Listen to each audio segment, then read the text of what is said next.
Hello, everyone.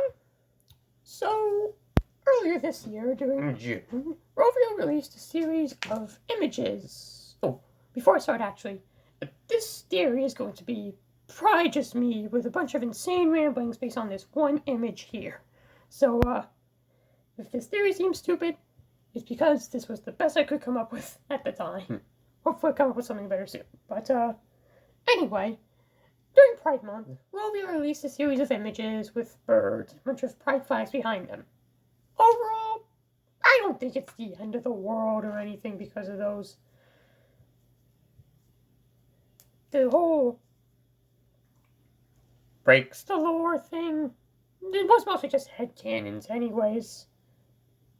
Well, evidenced headcanons, but still headcanons nonetheless. Still, there is one that stood out to me and many others the most. This one you see before you with Tony. When I saw this, I thought, oh my god, this is hideous! But the second thing I thought was, wait a minute, Tony's a bear? No, he's not. And then I thought about it. And then I realized a trend. And let me tell you, this one image sent me down a spiral like no other. Okay, there's been crazier spirals and crazier theories ever, but this one is still pretty interesting to me.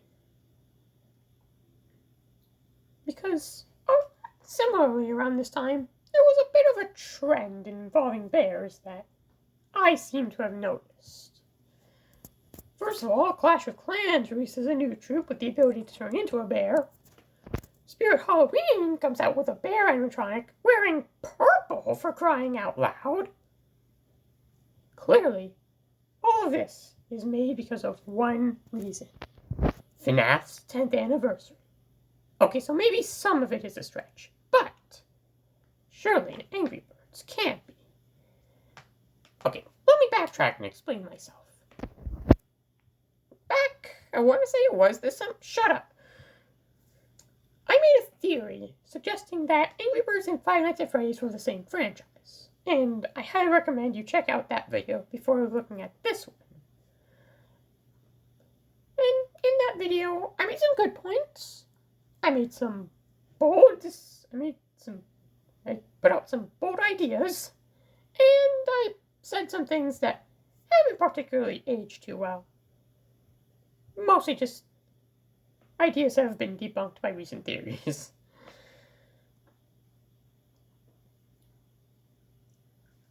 But more importantly, for those of you too lazy to actually go watch this video, I don't blame you. I'll provide a quick recap.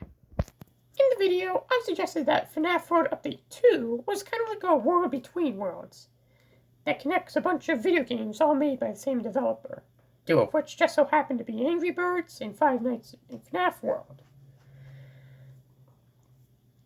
And believe it or not, I've actually come across more evidence for this in the time between these two videos. For starters, look at the World of Angry Birds official guide entry for Trick or Treat. It's actually kind of amazing I didn't use that during that whole video. But more importantly, it weirdly states that Trick or Treat takes place in the Red Giant Valley? What the heck is that?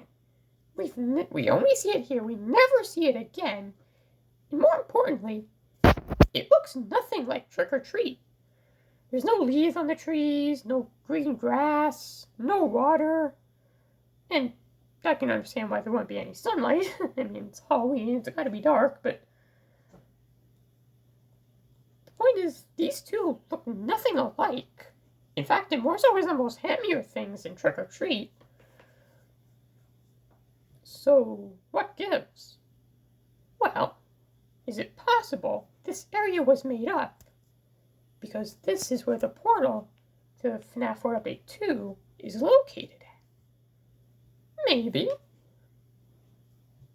But actually, no, there is no but. But there kind of is. There's actually more connections I found between the two franchises. For example, both franchises now have a kart racer game. Obviously, for Angry Birds, there's Angry Birds Go, and FNAF has 5 laps at Freddy's. And funnily enough, these two games actually have opposite stories to one another. Angry Birds Go started out really good, but got worse over time. And 5 Nights at Freddy's started out really bad and seems to be getting better over time. But admittedly, it's still in early stages of development, so we'll have to wait and see. And I kind of don't think we're going to get a Rovio Classic Angry Birds Go or something similar to that anytime soon, unfortunately, so. Anyway, both franchises also have themselves a prequel-sequel game. Angry Birds has Angry Birds Star Wars 2, and FNAF famously has 5 Nights at Freddy's 2. So, yeah, pretty basic connection there. Now this one is probably the funniest connection here yet. Would you believe me if I told you that both of these characters, in some capacity, is named Will? I'm not kidding. There is a purple hatchling in Angry Birds named Will. It's like they were begging someone to make this theory. And I finally made that. When did he debut? The English movie, 2016? I finally made that 8 years later. Wow. And so, yeah, that's pretty interesting.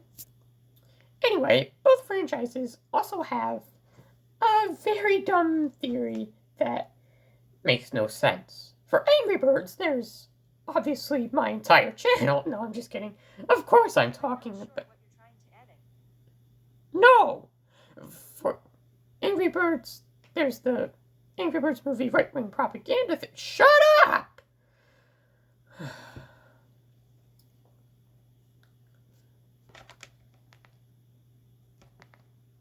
The Angry Birds movie right-wing propaganda theory, which, of course, very dumb. Not going to touch on that. And Five Nights at Freddy's has a lot of pretty dumb theories, partially because there's a lot of theories in general, so statistically, the more theories something has, the more theories that are going to be dumb. But for FNAF, I've chosen Matt Pat's first theory, in which he connects the first game to a real-life murder scene. Yeah, I mean, there's a lot I could have chosen for FNAF, like adult theory, but I think it's best if I stuck this to just one for now. And final one for today, which is the most recent, is the fact that both franchises have interviews between creators and fans. Angry Birds recently had the Flock Forward 2 video, which...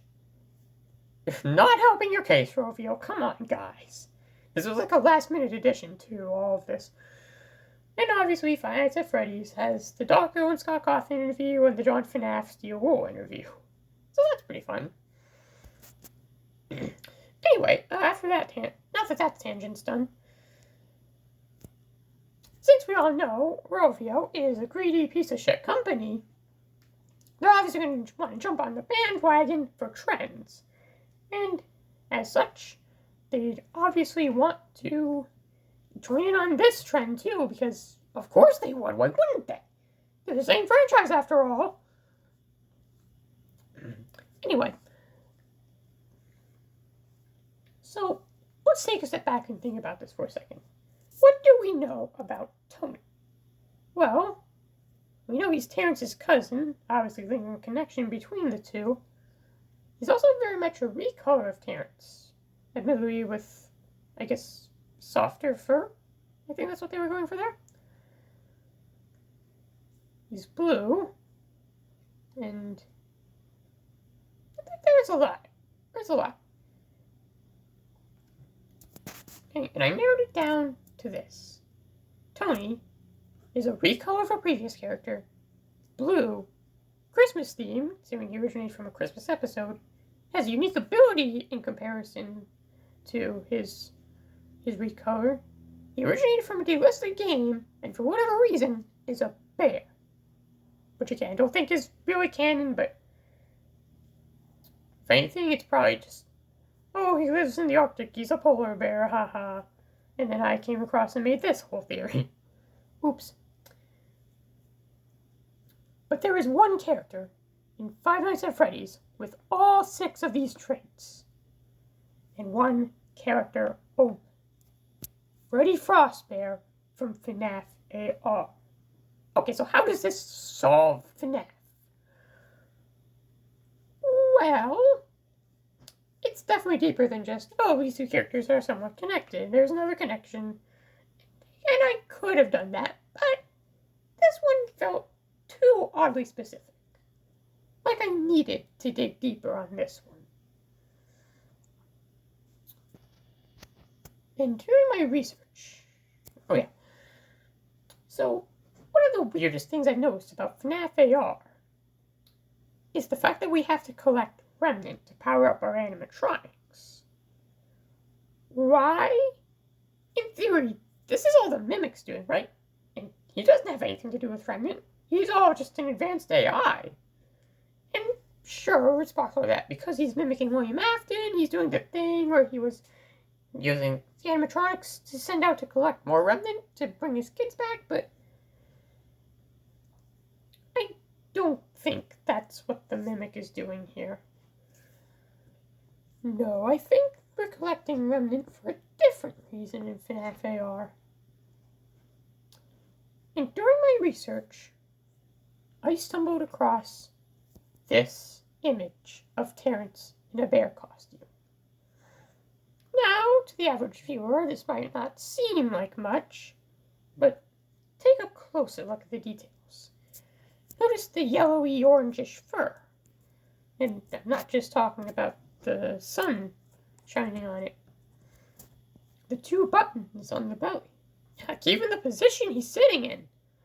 It's all very similar to Withered Golden Freddy in FNAF 2. And notice who's wearing the costume. Terrence. Who, the early prototypes, was originally going to be purple. Heck, even his plush toy has purple spots instead of like red for whatever reason. Point is, Terrence is, or at least at one point, was going to be the OG Purple Bird.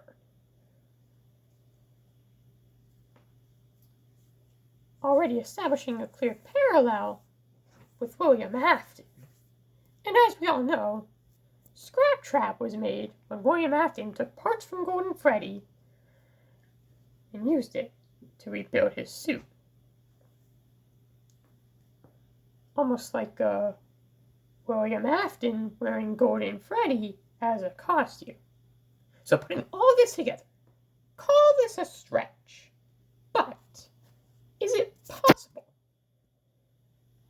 that after the FNAF 6 fire, all that was left of the animatronics were agony as well as a couple spare parts, and it was used to make, or at least partially, to make the animatronics in FNAF AR? I mean, maybe it would be a pretty clever way of covering all that up. In fact, there is one way we could prove this. That being Tangle. No, not that Tangle. Yes, that Tangle. As if FNAF wasn't confusing enough. Look at the animatronics within this big thing of parts. You got Bonnie, Chica, Mangle, Circus Baby, and Funtime Freddy, all of which have appeared in FNAF AR. Admittedly, the puppet is also there, but considering Lefty is like literally just about to be added before the game got abandoned, I think it counts enough in my opinion. So, with all that being said, though also let's be real here, it would be perfectly in character for Rovio to explain the lore of a delisted game. Anyway, with all that being said, all this talk about remnants got me thinking, right? Now, I'll admit, in my first video, what I was trying to look for is some sort of concept, right? From Five Nights at Freddy's being in Angry Birds, or vice versa, right?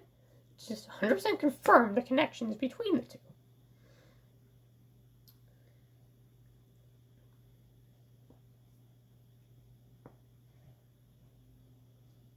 And well, I think I might have found it. And it's because of Billy the Sign. Okay, hear me out here. You remember that scene in the Angry Birds movie where Red beat up Billy? Well, during that fight, there's a moment in which Billy temporarily comes alive and taunts Red for a second. He never comes alive ever again after that, and we never see any signs of life before it. In fact, the only reason why Red was getting beat during the fight is because of Newton's third law.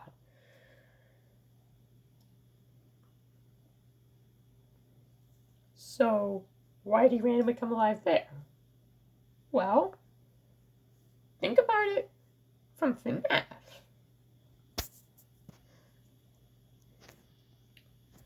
The way a FNAF fan would see this fight, probably, at least an insane one, would see it as Red transferring his agony over to Billy, giving him just a little bit of life, just enough for him to taunt Red. So there we have it. The concept of remnant and agony exists in Angry Birds. What does this mean? Well, think about King Pig for a second here. And this is just one example right now. You guys can go out and find your own examples if you want and tell me about it in the comments or whatever. But more importantly, think about King Pig for a second right now. More importantly, his infamous death in Mine and Dine. In early versions of the cutscene, King Pig never opened his eyes at the end of the cutscene, implying that that's when he died. After all, they did say that Mine and Dine was initially going to be the last episode, right? Well, here's the thing. I don't think King Pig dying in Mine and Dine was necessarily what was retconned. I think it's more so how he survived the death. And I know that doesn't make a whole lot of sense, but just hear me out for a second here. Take a look at what King Pig died in. A metal mining helmet. Is it possible that, upon his death here, a bunch of his remnant and agony transferred between the helmet and him, and now there's a bunch of remnant and agony left inside King Pig? Meaning every time the Angry Birds beat him up, more and more agony spawns, causing him to, just like the main villain of the other series, always come back. Reminder, I got all that from this one image. Thank you everybody so much for watching. I know this isn't one of my out there theories, but I still think the connections, at least the parallels, are pretty interesting nonetheless. While I don't think I came up with the best conclusion here, I certainly think there is one to be found. I'm probably not going to find it. I'm going to leave that to you guys. These videos, these FNAF Angry Birds videos, are also jumpstart points to start a discussion between the two. Because, I don't know, I think it would be really funny if people associate those two franchises together. But, anyway, that's going to do it for this video. If you guys liked it, then you know what to do. And I'll see you in the next one. Bye-bye!